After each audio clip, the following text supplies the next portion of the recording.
In the humid, salt-aired basement of a suburban home in Sydney in early 2007, a grandson sat among the moth-eaten uniforms of his late grandfather. His grandfather had been a military clerk in Saigon, a man of paper and ink in a war of lead and fire. Among the yellowed, brittle documents was a carbon copy transcript that felt entirely out of place. It was a witness statement, typed in haste on a misaligned ribbon, detailing what it called a total and systemic breakdown of professional cohesion during a joint sweep in the Binh Duong province in the early months of 1971. This was not the sanitized, polished prose of a military historian or a public relations officer. It was a raw, visceral account of a moment when the rigid hierarchy of the world's most powerful military machine shattered against the stoic, sun-baked wisdom of a single Australian soldier.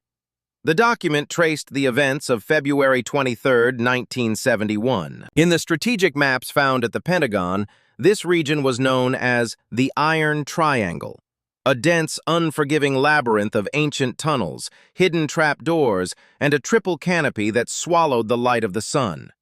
To the men on the ground, however, it was simply a green tomb. The operation was a byproduct of Vietnamization, the desperate, crumbling political attempt to hand the heavy burden of the war back to the South Vietnamese forces, while American forces began their long, ignominious retreat toward the coast. In this chaotic transition, advisory teams were formed, a patchwork of United States officers and allied non-commissioned officers meant to guide local battalions. It was a marriage of convenience that often ended in tragedy. The man at the center of the transcript was Warrant Officer Silas Vance. He was 34 years old, a veteran of the 7th Battalion Royal Australian Regiment. Vance wasn't a product of prestigious military academies or silver spoon lineages. He was a product of the harsh Queensland bush. He could read the shifting wind like a scholar reads a book, and understood that in the deep jungle, the sound of a snapped twig traveled further than a supersonic bullet. By February of '71, he had survived more patrols in that specific sector than almost any other officer in the region. He was a silent ghost in a war of loud, roaring machines. Before his deployment to Binh Duong, Vance had spent months at the Nui Dat base, the Australian stronghold in Phuoc Tuy province. There, he had taught recruits the art of the quiet, how to walk without breaking a single twig, how to mask the lingering smell of tobacco or soap, and how to utilize creeping silence to navigate terrain that would drive a conventional soldier into a state of blind panic. He carried a customized rifle, its wooden stock worn smooth by his grip, and he moved with a heavy, deliberate grace that commanded respect without the need for a single raised word. His antagonist, at least on the formal organizational chart, was Major Victor Moretti. A 38-year-old West Point graduate with a stellar record in the European theater before his transfer, Moretti was a true believer in the Big Army doctrine.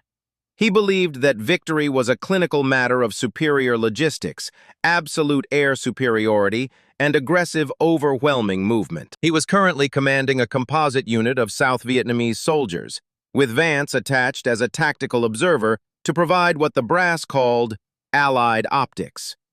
Moretti's world was defined by the crackle of the radio, the precision of the stopwatch, and the cold logic of the artillery firing table. He saw the jungle not as an environment, but as a series of coordinates to be managed and cleared. The collision between these two men occurred at 1900 hours on the eve of the mission. Inside a dimly lit, stifling bunker at the edge of the perimeter, Moretti laid out a plan that was a masterpiece of conventional arrogance. Using a grease pencil, he drew bold, sweeping arrows across a plastic-covered map. He intended to insert 3 full companies by helicopter into 2 separate landing zones at the first light of dawn, followed by a rapid, aggressive sweep through a suspected weapons cache hidden in a limestone ridge. Vance, leaning against a stack of wooden crates in the corner, didn't wait for a formal invitation to speak. He didn't even stand at attention. "It won't work, sir," he said. The voice was flat, lacking any heat or malice, like a man simply observing that the sky was blue or the grass was wet. Moretti paused, his pencil hovering just inches over the map. The local officers in the room went still. "Excuse me, warrant officer? Your first landing zone is too close to the main enemy supply artery," Vance explained, stepping forward and pointing a calloused, sun-darkened finger at the map.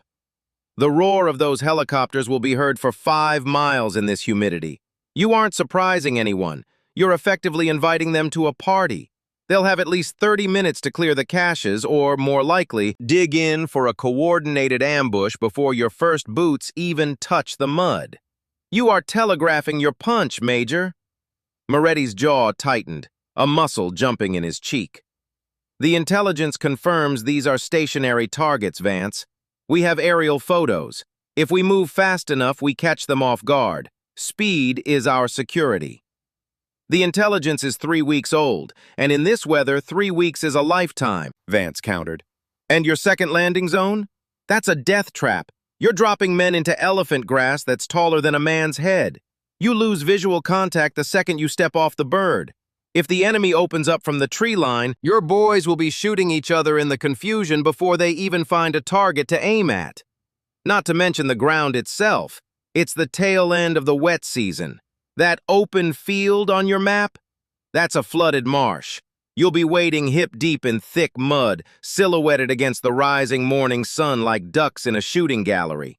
You won't be moving fast. You'll be crawling." The silence in the bunker was absolute. The local officers present didn't move an inch. They knew Vance was right. They lived in this mud, but they also knew the crushing weight of Moretti's rank and the American military's faith in its own machines. "I appreciate your input, warrant officer," Moretti said, his voice dropping several degrees in temperature, becoming as cold as the air in a morgue. "But this operation has been coordinated with division and approved by the general. The plan stands. Your job here is to observe, to provide support, and not to rewrite the tactical manual that has served this army for decades." "Then you're going to get those boys killed because you're too bloody proud to admit you don't understand the ground you're standing on," Vance replied. He didn't raise his voice, which made the indictment even more devastating. He turned and walked out of the bunker, leaving a cloud of redirected ego behind him. The Australian method of warfare relied on the, quote, 10 approach. Small, incredibly stealthy groups that moved primarily at night, used natural cover as a second skin, and avoided the main trails. They didn't want a fair fight. They wanted a silent execution. The American hammer approach, which Moretti embodied, relied on massive, deafening displays of power that effectively signaled the enemy to hide until the noise passed. The transcript noted that Moretti was so incensed, he nearly filed for a summary court-martial on the spot. Vance, however, took it a step further. He formally stated for the record that he would not participate in the flight. He claimed that as an Allied observer, he would not be a witness to a massacre born of vanity. He stayed back at the base, cleaning his gear with a methodical, terrifying calm, while the helicopters spun up their rotors at 0530. The mission launched at 0600. By 0930, the nightmare had manifested exactly as Silas Vance had envisioned it. The helicopters alerted the entire sector. The companies landed in the tall grass and immediately disintegrated into a chaotic mess of friendly fire, screaming radios, and sheer panic. But the carnage at the marsh was the absolute worst. The soldiers, weighed down by heavy rucksacks and gear, were trapped in the sucking mud. The enemy fired from perfectly covered, elevated positions in the jungle fringe. The morning sun, low and blinding, was directly in the eyes of the trapped soldiers. By the time the extraction choppers arrived under heavy smoke, 2 soldiers were dead and 7 were wounded, including a radio operator who bled out in the mud. The enemy had simply vanished back into the tunnels.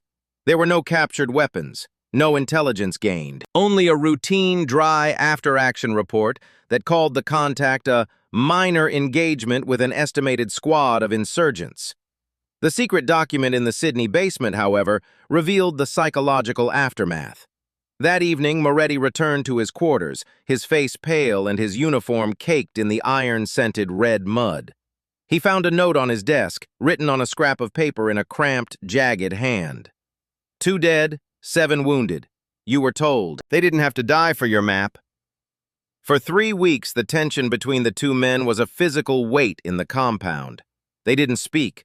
They didn't even acknowledge each other's presence in the mess hall. But then, a new mission arose. A major enemy staging area had been located by a long-range recon team, even deeper in the _1_.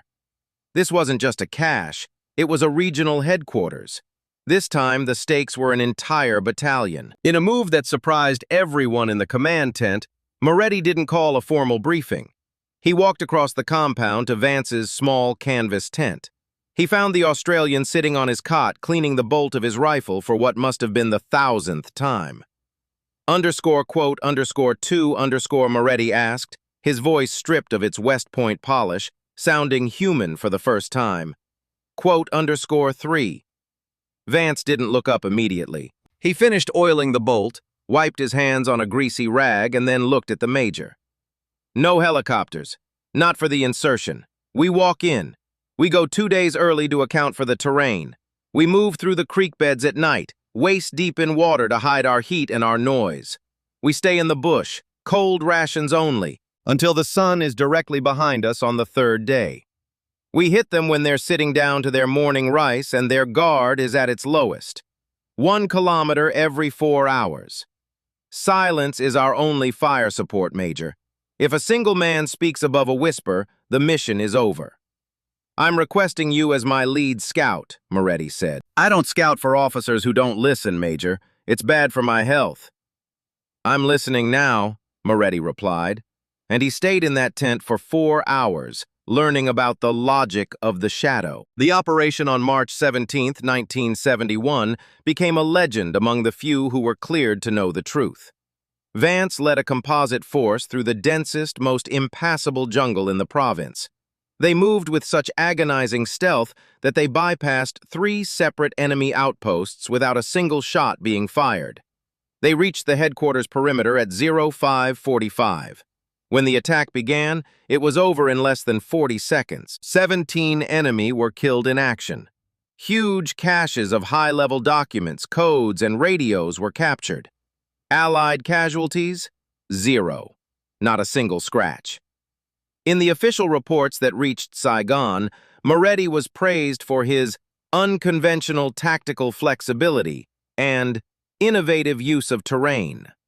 But the transcript found in that Sydney basement told a different story. It told the story of an American major who had the rare, painful humility to realize that his rank didn't give him eyes in the dark, and an Australian warrant officer who cared more about the lives of the men in the mud than the ego of the men in the air-conditioned offices. The psychological shift in Moretti was permanent. He went from a man who saw the jungle as a geometric map to a man who saw it as a living, breathing adversary that could only be managed through patience, quiet, and profound respect. The contrast between the two operations, the _2 and the _3, demonstrated that the process failed not for a lack of bullets or blood, but for a lack of adaptability. The Australians had adapted to the land. The Americans had merely tried to force their heavy industrial will upon a terrain that defied it. Vance returned to Queensland in May of '71. He lived a quiet, solitary life on a cattle station, rarely speaking of the war even to his own family. He was a man who had seen the cost of pride and preferred the company of the silent bush. Moretti retired a decade later as a colonel, a man respected for his tactical genius, though those who knew him noticed he always kept a small, hand-carved Australian kangaroo on his desk, next to his West Point ring.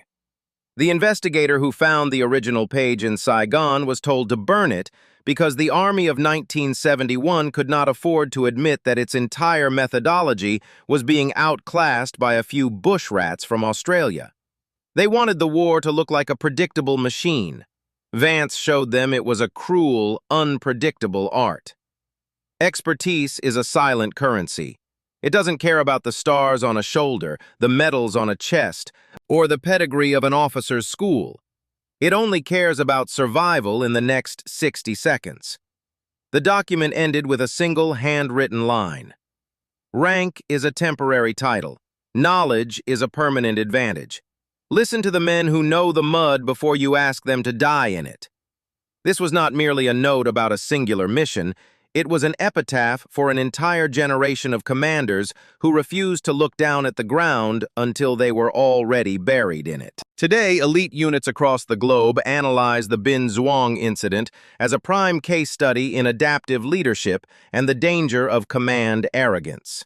It serves as a permanent reminder that the most dangerous enemy on any battlefield is not the sniper in the tree, but the ego in the command tent. Every soldier, from the fresh recruit to the hardened veteran, carries the ghost of Silas Vance, a reminder that in the deep, dark shadow of the jungle, the only thing that truly matters is the ability to see the truth before the truth sees you. It is the ultimate lesson of the long war.